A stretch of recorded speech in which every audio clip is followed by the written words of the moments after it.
make videos about textile designing, fashion designing, art management related all fields। भाई ये आपके मतलब की फील्ड है।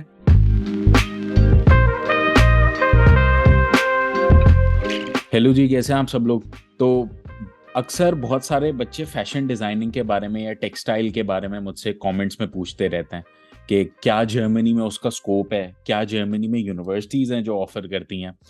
तो इसी सिलसिले में आज मैं अवैस एजाज को लेकर आया हूँ। हमारे क्लाइंट हैं, दोस्त हैं मेरे, खैर अब तो सारे ही दोस्त बन जाते हैं आखिर में। और इनका मास्टर्स में एडमिशन हुआ है टेक्सटाइल में, मैनेजमेंट एंड टेक्सटाइल साइंसेज में इनका एडमिशन हुआ है जर्मनी में। और आज इनका वीज़ा, इस हफ्ते ही वीज़ा रिसीव करके आए हैं आप अवैस?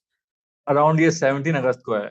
17 अगस्त को, तो मतलब आज 28 है। 9 दिन बाद आप इंटरव्यू दे रहे हैं। कब है आपका, जर्मनी कब आ रहे हैं आप वैसे?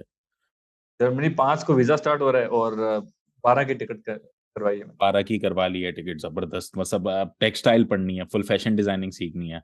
पाकिस्तान बिल्कुल में आपका इंशाल्लाह। काम बिल्कुल अलग है और यहाँ पे आप बिल्कुल अलग चीज करने आ रहे हो। बिल्कुल ऐसा है, मैंने तकरीबन 2 साल जॉब की है। उसके हाँ, बाद मैं रियल एस्टेट के काम में चले गया था सही और है। फिर अब मैंने ये जो अपनी स्टडी ज्वाइन की है दोबारा। यार कोई सस्ते में प्लॉट मिले ना, कोई 5-7 लाख रुपए में, तो मुझे दिलवा देना यार। बिल्कुल जरूर। सही है ना? इंशाल्लाह। इंशाल्लाह। नहीं तो आप समझ रहे हैं मैं मजाक कर रहा हूँ यार, आप मजाक उड़ा नहीं रहे नहीं, हो। इंशाल्लाह इंशाल्लाह। सबसे पहले तो आप अपना वीजा दिखा दो ताकि स्टूडेंट देख लें जर्मनी का वीजा आपका। उसके बाद मैं आपसे कुछ सवाल पूछना शुरू करता हूँ। भाई ये उबैस एजाज का वीजा है, ये इसी हफ्ते रिसीव करके आए हैं। और बस सही है, काफी है, वेरी गुड। क्या क्वालिफिकेशंस क्या है आपकी, ये बता दो। मेरी पाकिस्तान से बीएससी टेक्सटाइल साइंसेज है।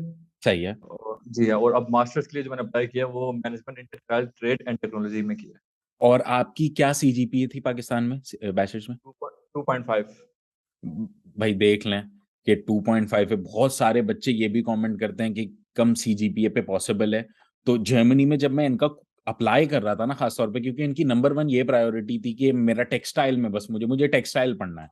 अब जर्मनी में बहुत कम यूनिवर्सिटीज हैं। आपका किस यूनिवर्सिटी में हुआ है, ये भी साथ साथ बता दीजिए। मेरी यूनिवर्सिटी का नाम है होशुल Netherland university of applied science. बहुत कम यूनिवर्सिटीज हैं जर्मनी में जिनमें इनकी यूनिवर्सिटी थी शामिल। तो उसमें लकीली कोर्सेज खुले हुए थे क्योंकि सितंबर सेशन में ये मेरे पास आए थे और फिर मैंने इनका अप्लाई करा उस यूनिवर्सिटी में और लकीली इनका एडमिशन आ गया। और भी कुछ यूनिवर्सिटीज थी जिनमें एडमिशन आए, मगर ये सबसे अच्छी रैंकिंग यूनिवर्सिटी थी जिसमें काफी मुश्किलों से होता है। तो इनका 2.5 सीजीपीए पे हो गया। तो मैंने बोला बस अब फौरन निकलो यहाँ से। अच्छा, अब मुझे एक साइकोलॉजी समझाने की कोशिश करो कि आपने टेक्सटाइल कैसे पढ़ा पाकिस्तान में। टेक्सटाइल इसलिए कि जैसे हमने अपना इंटरमीडिएट किया उसके बाद समझ नहीं आ रहा था कि हम कहाँ जाएं, क्या फील्ड चूज करें, क्योंकि ये बहुत कम लोग होते हैं पाकिस्तान में जो आपको गाइड करते हैं यार आप यहाँ चले जाओ ये फील्ड बेहतर है। अब मेरे हिसाब से अगर मुझे बेटर गाइड किया गया होता तो मैं शायद आज कंप्यूटर साइंस में होता, जो कि आजकल जिसका इरा चल रहा है। बहुत। बट कोई गाइड करने वाला नहीं था, बट ये कि हमने किसी तरह से जो यूनिवर्सिटी एक तो घर के बहुत करीब थी, तो मैंने कहा क्यों ना बंदा यहाँ चले जाए, तो घर के करीब होनी चाहिए और यूनिवर्सिटी अच्छी है, तो बस जो फील्ड मिली वो हमने कर ली। ये हो गई ये बस। सबसे अच्छा है। आपने जर्मनी ही क्यों सिलेक्ट करा? और भी बहुत सारी कंट्रीज हैं, जर्मनी में तो कोर्सेज भी बहुत कम है टेक्सटाइल के। बिल्कुल ऐसे ही है। अच्छा, इसमें मेरे एक भाई होते हैं यूके में, एक होते हैं ऑस्ट्रेलिया में। तो उन्होंने कहा था कि इस तरफ आ जाओ, बट इसमें एक तो सबसे बड़ा जो एक होता है ड्रॉबैक है, बंदा आप फीसिस भरता रहता है। मतलब इतना प्रेशर होता है उस पर फीस का यूनिवर्सिटी का कि वो उसको कमाना पड़ेगा और फीस पे करनी है, मतलब कोई रिलैक्सेशन नहीं है माइंड की। तो मेरा पहला जो मेजर वो था ये कि भाई किसी तरह से आप जो यूनिवर्सिटी आपकी फ्री है, ये एक बहुत बड़ा आपको बेनिफिट है। तो आपको कोई प्रेशर नहीं होगा, आप जॉब 20 आवर्स जॉब भी करो, एक्स्ट्रा ना भी करो, तो आप आराम से यूनिवर्सिटी की, मतलब ना कोई फी है, अपना खाने पीने पे आप गुजारो। तो मेन एस्पेक्ट ये था। उसके बाद क्वालिटी ऑफ एजुकेशन जर्मनी में काफी अच्छी है। बहुत। मतलब एक तो फ्री है, ऊपर से अच्छी भी है। और मेरे कई दोस्त यार भी मतलब जिन्होंने जर्मनी गए हुए हैं पहले, तो वो कह रहे थे कि एक तो रहने के हिसाब से भी सिटी बहुत अच्छा है और स्टूडेंट्स के लिए काफी काफी अच्छा है। मतलब ये है कि ना कोई इतना खर्चा होता है बंदे का, इसलिए वहाँ पे एक्सपेंसिव भी मीट कर लेता है बंदा। एक बिल्कुल ये लैंग्वेज बात। बैरियर है, वो आप कवर कर लो तो कुछ भी नहीं है, एक जर्मनी साल इज में आ ओके। जाती है। 70% जर्मन इंग्लिश के साथ कॉग्नेट करती है, मतलब 70% दोनों जबानें मिलती जुलती हैं इंग्लिश के साथ। अगर आपको अंग्रेजी आती है तो आई डोंट थिंक कि जर्मन, मुझे 1 साल लगा था सीखने में, बहुत अच्छी जर्मन, इतनी मुश्किल नहीं है जबान, आप सीख जाओगे आई एम श्योर। मगर आप बिल्कुल सही कह रहे हो। मेरे एक अजीज हैं ऑस्ट्रेलिया में, पिछले 7-8 साल से हैं। 1 करोड़ रुपए का बैचलर्स करा है और इतनी अच्छी यूनिवर्सिटी से करा भी नहीं है। 1 करोड़ रुपए का बैचलर्स। या आपका पब्लिक यूनिवर्सिटी में हुआ है, मैंने भी पब्लिक बिल्कुल। यूनिवर्सिटी से पढ़ा है। जितने स्टूडेंट्स यहाँ पे आते हैं सब ज्यादातर पब्लिक यूनिवर्सिटी से फ्री में पढ़ते हैं। तो आप कोई हम्म। फी नहीं है। कितना खर्चा हुआ अभी तक का आपका कितना खर्चा हुआ, सब टिकट वगैरह अकोमोडेशन मिला के?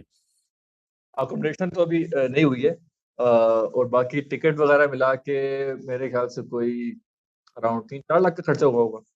3-4 लाख आज यूरो है 220 रुपए का, तो तकरीबन 2,000 यूरो भी खर्चा नहीं हुआ है आपका। तकरीबन बिल्कुल ऐसे और ही है। अभी अकोमोडेशन हो जाएगी, चलो 2,500 भी लगा लो मैक्सिमम, 2,500 यूरो मतलब 5 लाख रुपए, 5.5-6 लाख रुपए अगर आपका खर्चा हो भी जाए, अगर आप थोड़े पैसे रख के लेकर भी जाओ, हम्म इन कंपैरिजन टू अगर आप यूके या ऑस्ट्रेलिया जाते हैं, वहां 30-40 लाख रुपए फी भर के जाते, और फिर वहां जाके हम्म, अलग करोड़ों रुपए खर्च करते, तो बिल्कुल ऐसे ही है। Good decision. बहुत आई बहुत आई ज्यादा। Like this answer. टेक्सटाइल और फैशन डिजाइन का बहुत ज्यादा स्कोप है जर्मनी में, ये मैं बताता चलूं, वैसे ने काफी रिसर्च करी है। भाई आप बताओ कि क्या स्कोप है। नहीं नहीं, बहुत ज्यादा स्कोप है टेक्सटाइल का।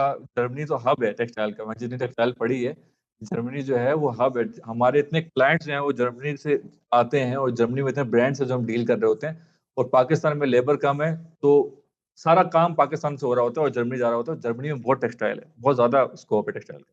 इंटरव्यू में आपसे क्या सवाल पूछे, क्योंकि ये बहुत अनयूजुअल फील्ड है टेक्सटाइल साइंसेज, तो आपसे इंटरव्यू जब आप देने गए कराची में, तो आपसे क्या क्या सवाल पूछे, कोई out of the box question पूछे या वही रन ऑफ द मिल सवाल थे। नहीं, ऐसे मैंने सोचा वही होता कि भाई पता नहीं क्या पूछ लेंगे मुझसे, थोड़ा नर्वस बंदा हो जाता है। बट ये है कि लेडीज थी, तो काउंटर नंबर 1 था, तो उसने कुछ ज्यादा पूछा नहीं। पहले तो उसने सिंपल ये पूछा कि आप क्यों जा रहे हैं, कौन से कोर्स में जा रहे हैं, ये मैंने बता दिया उसको। एक क्वेश्चन वो 3 दफा उसने मुझसे पूछा कि आपका कोई पूरे यूरोप में है खानदान, खानदान का कोई बंदा या कोई जानने वाला, यूरोप में या जर्मनी में। मैंने कहा नहीं। मैंने तो स्टेट बिल्कुल वगैरह सही। नहीं। दूसरी बार उसने मुझसे बीच में आप पूछा, मैंने फिर कहा नहीं। और तीसरी बार एंड में जब इंटरव्यू खत्म करी थी, फिर उसने पूछा आपका वाकई कोई नहीं है। मैंने कहा नहीं, कोई भी नहीं है भाई मेरा। तो बाकी ये कहते हैं कि आप वहां पे सेटल हो जाएं, आप वहीं पे जॉब कर लें। आप पाकिस्तान क्यों आ रहे हैं, पाकिस्तान के हालात देखें कैसे हैं। मैंने कहा नहीं, मुझे पाकिस्तान वापसी आना है, यहीं पे काम करना है, और अपने टेक्सटाइल जो शोबा है मेरा उसको रन करना है, मतलब अपना बिजनेस करना है। तो एक तो उसने ये चीज पूछी। दूसरी उसने ये भी चीज पूछी कि आपका आप पहले तो आपने 2 साल जॉब की, उसके बाद आप रियल एस्टेट में चले गए, उसके हम्म। बाद दोबारा आप जो हैं वो इसमें आ रहे हैं, पढ़ाई कंटिन्यू कर रहे हैं, ऐसा क्यों है। तो मैंने तो उनको ये कहा कि भाई जैसा कि मैं मैरिड हूँ, तो जब मैं पहले जाना चाह रहा था जॉब छोड़ के, तो उस टाइम मैं जा नहीं पाया, क्योंकि ज़ाहिर है मेरे बच्चे हो गए थे उस टाइम। एक बच्चा हुआ था, दूसरा बच्चा बाद में हुआ है, तो इस वजह से मैं जा नहीं पाया। अब ये है कि वो थोड़ा ग्रो अप हो गए, तो अब मैं निकलना चाह रहा हूँ दोबारा, तो उनको मैंने इस तरह से इस आंसर मैंने रखा तो दिया इस तरह से। हाँ सही है, तो अब आपका प्लान है कि आप जर्मनी पहले जाएंगे और फिर अपनी फैमिली को बुला लेंगे। बाय द वे उनकी शादी हो चुकी है, उन्होंने खुद ही बता दिया, मैं इस बात को छेड़ना नहीं चाहता था, मगर चलो सिंस आपने खुद बता दिया, तो इनकी वाइफ भी है भाई एक, और इनके 2 बच्चे, एक ही वाइफ होती है, खैर 2 बच्चे भी हैं इनके। तो आप उनको बुलाना चाहेंगे बाद में, जर्मनी का प्लान सोचा है। बिल्कुल डेफिनेटली, जाने के बाद तो आपसे मशवरा लूंगा कि किस तरह बुलाया जाए, क्या किया जाए फौरन। जब तो हमने काफी 2.5 पे आपको भेज दिया तब तो आसान हो जाएगी, नहीं बहुत आसान प्रोसेस है, बार बार मैं सीजीपीए बिल्कुल। छेड़े मजाक, आपने मेरा नहीं नहीं, मजाक कोई उड़ाया शुरू में, इसलिए 5-6 लाख में अपलॉट नहीं दिला रहे मुझे, तो इसलिए सॉरी। अच्छा भाई, कोई मतलब नहीं। तो और आपसे आपकी मैरिड लाइफ के बारे में उन्होंने कोई सवाल पूछा, आपके दिमाग में ये था, ये उन्होंने पूछा। उन्होंने तो यही पूछा है कि आप फैमिली को बुला लीजिएगा वहाँ पे। तो मैंने कहा नहीं, फैमिली भी जो है वो मेरी वाइफ लॉयर है, तो मैंने कहा भाई वो तो वहाँ पे नहीं आएंगी, वो यहीं पे सेट हैं, तो तो इस क्या वजह से कहते हो मैं आप अपनी वाइफ को, जज साहब। जज साहब ने उनको फिलहाल वकील ही बोलते हैं, और वकील साहब। सोच समझ के बात करते हैं कि केस ना कर दें। Very good. अब जर्मन में कुछ ऐसा मेरे ख्याल से लॉयर के हिसाब से है नहीं सिस्टम, कुछ देखना पड़ेगा है, किस तरह। प्राइवेट यूनिवर्सिटी ज्यादातर हैं, क्योंकि हर मुल्क का, जर्मनी में लॉ और मेडिकल अपनी जबान में पढ़ाया जाता है। जैसे आपका इंग्लिश टॉट प्रोग्राम में एडमिशन हुआ है, टेक्सटाइल के भी ज्यादातर कोर्सेज जर्मन में ही थे, बहुत मुश्किलों से मिले इंग्लिश टॉट में जब मैं अप्लाई कर रहा था।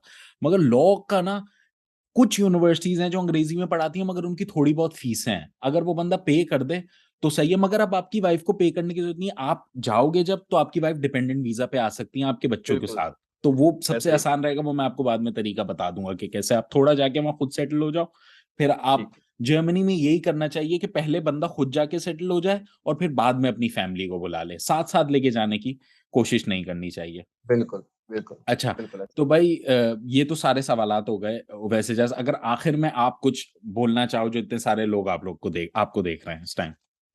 आखिर में ये बोलना चाहूंगा कि आप सबसे पहले मोटिवेटेड रहें, और 5 वक्त की नमाज जो है ये आपने अपने साथ रख लेनी, लाजमी आपने पढ़नी है, क्योंकि बेशक आपके वीजा लगे ना लगे, लेकिन आपकी इसमें कोई ना कोई बेहतरी होती है।